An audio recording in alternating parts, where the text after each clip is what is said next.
And hello नमस्कार। NCERT zone KLD में आपका स्वागत है। आप देख रहे हैं एनसीईआरटी जोन केएलडी। जैसा कि कक्षा 10 के विषय विज्ञान के बारे में हम अध्ययन कर रहे हैं, जिसमें से समतल पृष्ठों पर प्रकाश का परावर्तन का संपूर्ण क्लास हमने अध्ययन कर लिया है, जिसका प्लेलिस्ट हमने बना के डाल दिया है। ठीक है, आज हम दूसरा लेक्चर ले रहे हैं किसका, गोलीय पृष्ठों पर प्रकाश का परावर्तन। ठीक है, इससे संबंधित हम पढ़ रहे हैं अभी गोलीय पृष्ठ यानी कि गोलीय दर्पण के मुख्य परिभाषाएं, जिसमें हमने क्या क्या पढ़ लिया। दर्पण का ध्रुव क्या होता है, दर्पण का वक्रता केंद्र क्या होता है, दर्पण की त्रिज्याएं क्या होती है, यहाँ तक हमने पढ़ लिया है। अब बात करेंगे दर्पण का मुख्य अक्ष क्या होता है, यानी कि प्रिंसिपल एक्सिस क्या होता है। प्रिंसिपल एक्सिस क्या होता है, तो गोलीय दर्पण के ध्रुव P तथा वक्रता केंद्र C को मिलाने वाली सीधी रेखा गोलीय दर्पण का क्या कहलाता है, मुख्य अक्ष कहलाता है। हमने क्या कहा, गोलीय दर्पण के ध्रुव P, ये आपका रहा ध्रुव P, ये इसका रहा। ये आपका कौन सा दर्पण है, तो ये आपका है अवतल दर्पण। अवतल दर्पण ये आपका है अवतल दर्पण ये आपका है उत्तल दर्पण। क्या है, उत्तल दर्पण। ठीक है, ये दो चीजें हैं, अवतल और उत्तल। अब बात आती है कि भाई ये ध्रुव क्या होता है, तो हमने पहले ही बताया है कि ध्रुव क्या होता है, दर्पण का जो परावर्तक पृष्ठ होता है, दर्पण के परावर्तक पृष्ठ का मध्य भाग, दर्पण के परावर्तक पृष्ठ का मध्य भाग क्या कहलाता है, आपका ध्रुव कहलाता है। ये आपका पोल कहलाता है, क्या कहलाता है, ध्रुव। ठीक है, अब वक्रता केंद्र क्या होता है, तो दर्पण जिस खोखले गोले का भाग होता है, जैसे ये दर्पण है, कहीं ना कहीं खोखले गोले का हिस्सा रहा होगा, तभी काट कर दर्पण बना होगा। तो दर्पण जिस खोखले गोले का भाग होता है, उसका केंद्र दर्पण का क्या कहलाता है, वक्रता केंद्र। अब इस वक्रता केंद्र को, वक्रता केंद्र तथा ध्रुव को मिलाने वाली रेखा, ये वक्रता केंद्र तथा ध्रुव को मिलाने वाली रेखा, जो डॉट डॉट रेखा भी हमने खींचा, ये रेखा आपका क्या कहलाएगा, मुख्य अक्ष कहलाएगा। क्या कहलाएगा, मुख्य अक्ष। इसे क्या कहा जाएगा, मुख्य अक्ष कहलाता है, यानी कि प्रिंसिपल एक्सिस कहलाएगा। इसी प्रकार इधर भी होगा आपका ये प्रिंसिपल एक्सिस होगा, ये आपका निकल कर आया मुख्य अक्ष। ठीक है, अब ध्यान से देखना, ये अवतल दर्पण का जो परावर्तक मुख्य अक्ष है, वो परावर्तक पृष्ठ की ओर है, और जबकि इसका परावर्तक पृष्ठ के विपरीत है। क्या है, परावर्तक पृष्ठ के विपरीत है। इसका कारण यह है कि गोला जिस हिस्से का भाग होता है, ये जो गोलीय पृष्ठ है आपका, जिस इधर गोला पूर्ण होगा, इसका गोला इधर पूर्ण होगा। क्या हम इधर इसका गोला बना सकते हैं, तो इधर इसका गोला पूर्ण नहीं होगा। गोले का हिस्सा ये किधर बन रहा होगा, इस भाग का है, इसीलिए इसका जो वक्रता केंद्र है इधर बना, जबकि इसका गोला इधर पूर्ण हो रहा है, इधर गोला पूर्ण नहीं होगा, तो अतः इसका वक्रता केंद्र इधर बना, किधर, राइट हैंड साइड, और इसका बना है लेफ्ट हैंड साइड। ध्यान रखना है, एक बार स्क्रीनशॉट ले ले। फिर हम कहते हैं अगला परिभाषा आपका है दर्पण का द्वारक। क्या है, दर्पण का द्वारक ये क्या है, दर्पण का द्वारक क्या होता है, तो गोलीय दर्पण,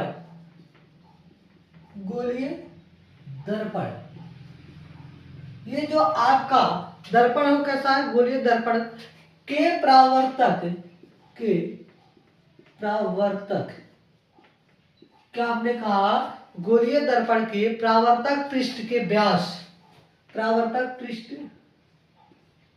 के व्यास, परावर्तक पृष्ठ के व्यास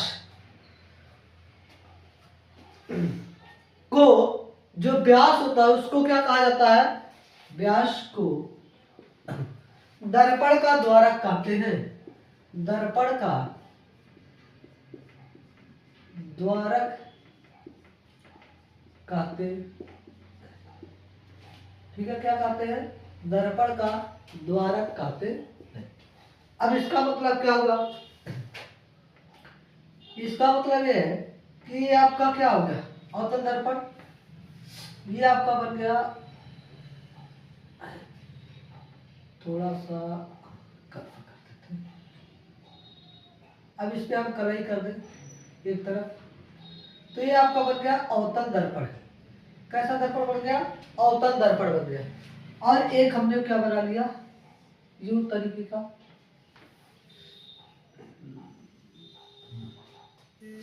इसको कर लेते हैं इधर से कलई अंदर से, तो ये बन गया आपका उत्तल दर्पण। क्या बन गया? उत्तल दर्पण। ये आपका हो गया अवतल दर्पण। जब बाहर से कलई है तो अवतल दर्पण, और जब कलई अंदर से है तो बन जाएगा आपका उत्तल दर्पण। ठीक। अब इसका मध्य बिंदु क्या कहलाएगा? ध्रुव कहलाएगा। इसका भी मध्य बिंदु क्या कहलाएगा? ध्रुव कहलाएगा। अब परिभाषा कह रहा है गोलीय दर्पण के परावर्तक पृष्ठ के व्यास को, व्यास का मतलब होता है ये संपूर्ण दूरी,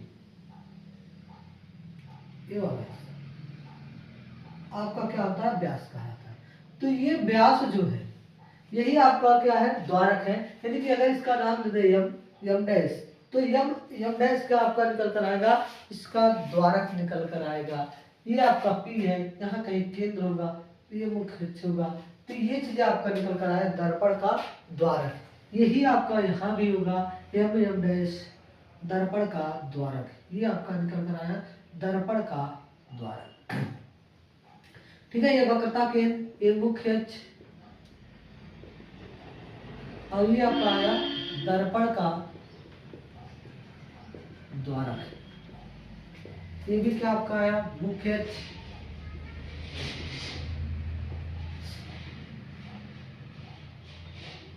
मुख्य अक्ष। ये निकल कर आया दर्पण का द्वारक। ठीक है। ये आपका ध्रुव तो सबको पता है। अब बात करते हैं हम मुख्य फोकस क्या होती है। अगला चित्र देखते हैं मुख्य फोकस। गोलीय दर्पण के मुख्य अक्ष के समांतर आने वाली प्रकाश किरणें, ये आपका रहा गोलीय दर्पण, ये आपका गोलीय दर्पण।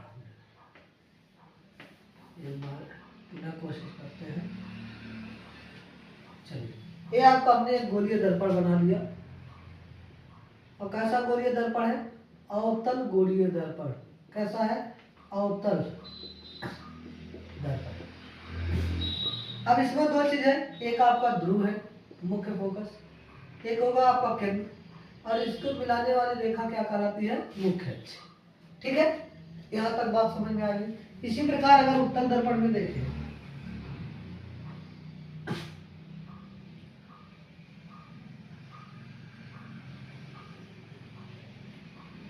किसमें देखें? उत्तल दर्पण में, तो यहाँ कहीं ना कहीं आपका ध्रुव होगा, और इधर कहीं ना कहीं आपका केंद्र होगा, और ये आपका मुख्य अक्ष होगा। ठीक है। अब परावर्तक पृष्ठ करा कि गोलीय दर्पण मुख्य अक्ष के समांतर आने वाली प्रकाश की किरणें, इस मुख्य अक्ष के समांतर एक किरण मान लो इधर गई, फिर एक किरण गई, इसी प्रकार इधर से भी गई और इधर से गई। आने वाली प्रकाश किरणें क्या होती है? प्रकाश किरणें गोलीय दर्पण से परावर्तन के पश्चात, अब ये गोलीय दर्पण पड़ी और टकरा कर यूं आई, यहाँ पे मिली, ये भी टकरा कर यूं आई, यहाँ पे मिली, ये भी टकरा कर यूं गई। ठीक है। इसी प्रकार ये भी इधर गई। तो जहां पर ये सारी बिंदु किरणें आके मिल रही है, उसी को क्या कहा जाता है? मुख्य फोकस कहा जाता है। इसे एफ से प्रदर्शित करते हैं। अब आपने क्या लिखा? गोलीय दर्पण के मुख्य अक्ष के समांतर, मुख्य अक्ष के समांतर, ये रहा मुख्य अक्ष और इसके समांतर किरणें जा रही है और टकराई, इस दर्पण से टकराएंगे, तो टकरा कर क्या होगी? वापस आएंगे, वापस आएंगे, परावर्तन होगा। तो परावर्तन के बाद जहां पर सब मिलेंगे वही आपका क्या कहलाएगा? दर्पण का मुख्य फोकस। क्या हो? या मिलती हुई प्रतीत होती है। मिलती हुई प्रतीत होने का मतलब ध्यान से सुनो, जैसे ये मान लो कि अभी इधर भी अक्ष होगा, इधर भी क्या है आपका? अक्ष है। ये मुख्य अक्ष ऐसा है, वक्रता के तथा ध्रुव से मिलाने वाली रेखा, ये सब क्या होती है? मुख्य अक्ष ही होती है। अब इसके समांतर, क्योंकि हमेशा जो प्रकाश किरणें कहां से डाली जाएंगी? परावर्तक पृष्ठ, और इस दर्पण का परावर्तक पृष्ठ इधर है, ये ये हिस्सा क्या है, ये वाला है परावर्तक पृष्ठ। इसी प्रकार यहां से डाला गया। अब ये क्या होंगे, टकराई टकराई ऐसे चली आ रही है। टकराने के बाद क्या हो रही है, चली जा रही है। अब ये वास्तव में मिल नहीं रही है, लेकिन अगर हम कहीं पीछे की तरफ इसको खींचे, कहां खींचे, पीछे की तरफ कहीं खींचे, तो एक किरणे एक किरणे एक किरणे एक किरणे यहां पर आके मिल रही है। अब जब ये मिलेंगी, क्या होंगी, मिलेंगी। थोड़ा फिगर में संशोधन करते हैं, ये इसको ऐसे करो और इसको ऐसे करो, ठीक है।